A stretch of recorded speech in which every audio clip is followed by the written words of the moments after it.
ఉమ్మడి ఆంధ్రప్రదేశ్ చివరి ముఖ్యమంత్రి కిరణ్ కుమార్ రెడ్డి రాజకీయ మార్గంపై స్పష్టత వస్తోంది.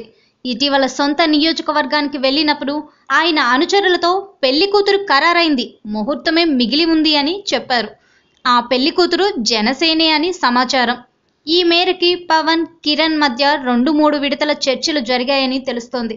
ఆ చర్చల్లో జనసేనలోకి వచ్చేందుకు కిరణ్ అంగీకరించడమే కాకుండా పార్టీ వ్యూహరచనలోనూ కీలక పాత్ర పోషిస్తున్నారట.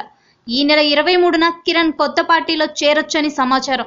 బీజేపీ, కాంగ్రెస్, టీడీపీ ఇలా అన్ని పార్టీల నుంచి ఆహ్వానాలు ఉన్నా పాత పార్టీల తప్పుల్ని మోయడం కన్నా కొత్త పార్టీలోకి వెళ్లడం మేలని కిరణ్ భావించారట.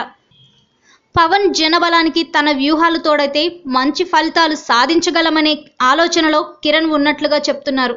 ఇదే నిజమైతే రాజకీయాల్లో ఇదో సరికొత్త కాంబినేషన్ అని చెప్పక తప్పదు.